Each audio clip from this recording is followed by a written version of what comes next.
আমরা এবার কি করছি, অনুশীলনী 11.1 7 নম্বর, যদি a is to b সমান সমান, যদি a is to b সমান সমান b is to c হয়, তবে প্রমাণ করো যে a বাই c সমান সমান a square plus b square b square plus c square. তারপরে খ, তারপরে গ, তিনটে অঙ্ক দেওয়া আছে। আমার শর্ত হচ্ছে a is to b R b is to c। তাহলে আমরা 7 ক রে আগে ধরি। 7 ক দেওয়া আছে a is to b সমান সমান b is to c। এখন অনুপাতের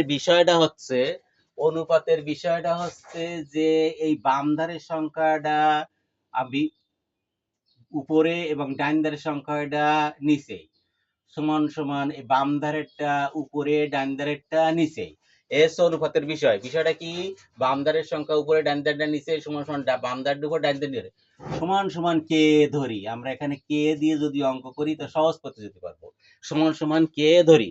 আচ্ছা, সমান সমান কে ধরলাম, তাহলে সমান সমান কে ধরলে আমি লিখতে পারি অতএব এ বাই বি সমান সমান কে, এ বাই বি সমান সমান, অথবা বি বাই সি সমান সমান কে, বা এই এ সমান যদি বর্গমূল করি, কিছু না থাকলে তলে একটা 1 আছে, এ কে এ আর বি গুণ কে বি কে।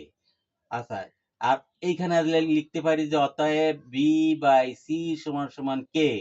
তাহলে নিচে কি আছে, একটা 1 আছে, তাহলে 1 এর সাথে বি গুণ হলে হয় বি, কিছু না থাকলে 1 থাকে, সি গুণ কে সি কে, এই কিছু না থাকলে কি থাকে, একটা 1 থাকে, সি কে। এখন বি এর একটা মান পাওয়া গেছে, বি সমান কত, সি কে। তো এইখানে এ সমান বি কে, তাহলে এখানে বি জায়গায় যদি আমি সি কে বসায় দিই, সি কে ইন্টু কে, তাহলে সি কে গুণ কে কি হয়, সি কে স্কয়ার। তাহলে এর মান সি কে স্কয়ার, বি মান সি কে, মানে সবাই সি কে হয়ে গেল। এইবার আমরা প্রমাণ করতে যাব বাম পক্ষ সমান সমান ডান পক্ষ। তাহলে ক নম্বরে বাম পক্ষ কি আছে, বাম পক্ষ এ বাই সি নাকি, এ বাই সি। তাহলে এর মান পাই সি কে স্কয়ার, তাহলে এর মান হচ্ছে আমি পাইছি কোনটা, সি কে স্কয়ার বাই সির মান তো নাই, সবাই সি কে হয়ে গেছে, তাহলে এই সি সি কেটে গেল, কত থাকলো কে স্কয়ার। তাহলে বাম পক্ষ পাওয়া গেল কে স্কয়ার। এবার চলে যাই ডান পক্ষ, ডান পক্ষ সমান সমান A square plus B square by B square plus C square. এখন যার যার মান আছে তাই সবসময় আগে মাঝের দাগটা দিব, মাঝের দাগটা দিলে অঙ্ক কি হয়, অঙ্ক লেভেলটা ঠিক থাকে। তাহলে এর মান কত, এর মান পাইছিলাম সি কে স্কয়ার, এর জায়গায় বসালাম সি কে স্কয়ার, তার আবার একটা স্কয়ার আছে, তাহলে ব্র্যাকেট দিয়ে দিলাম হোল স্কয়ার প্লাস এই বির মান কত, বি পেয়েছিলাম সি কে, তাহলে এই সি কে একটা স্কয়ার আছে, তাহলে হোল স্কয়ার। আর বি সমান কত পাওয়া গেছে, সি কে, বি সমান পাওয়া গেছে সি কে, এই সি কে তার একটা স্কয়ার আছে, হোল স্কয়ার প্লাস সির মান নেই, সি স্কয়ার কেন থাকে না, সবাই সি কে পরিণত হয়েছে, তাই সির মান লাগবে না। এখন আমি যে সমান সমান দাগ দিয়ে এটা দিলাম, তাহলে এ স্কয়ারটা সির পরেও আছে, কে এর পরেও আছে, সির পরে যদি থাকে তাহলে এই সি স্কয়ার, আর কে এর পরে যদি থাকে কে পাওয়ার 4 প্লাস এই সি স্কয়ারটা সির পরে আছে, কে এর পরেও আছে, সির পরে যদি থাকে সি স্কয়ার, আর এটা কে স্কয়ার, তাহলে এই স্কয়ারটা সির পরেও আছে, কে এর পরেও আছে, তাহলে সি স্কয়ার, আর এটা কে স্কয়ার প্লাস এই সি স্কয়ার সমান সমান দিয়ে মাঝের দাগটা আবার আগে দিলাম।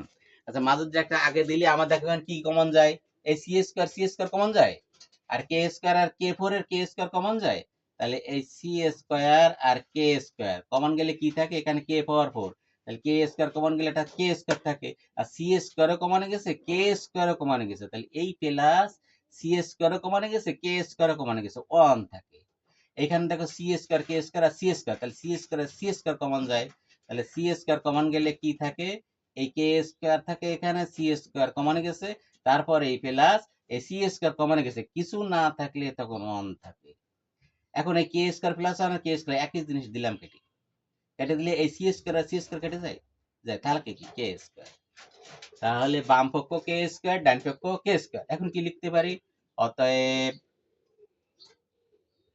বাম পক্ষ সমান ডান পক্ষ প্রমাণিত, বাম পক্ষ সমান ডান পক্ষ প্রমাণিত। তাহলে আমরা কি করব, আমরা সবগুলো অঙ্ক কে মেথডে যদি যাই তাহলে সহজে এটা প্রমাণ করতে পারলাম। আচ্ছা, সহজে আমরা প্রমাণ করতে পারছি। এবার আমরা পরবর্তীতে যাচ্ছি এই ক এত। এবার খ A square B square C square A cube B cube C cube সমান সমান ডান পক্ষ। তাহলে পরবর্তী ভিডিওয়ে আমরা কি যাচ্ছি, পরবর্তী স্টেপে খ নাম্বার করব। আচ্ছা পরবর্তী স্টেপে খ তে করতে যাই।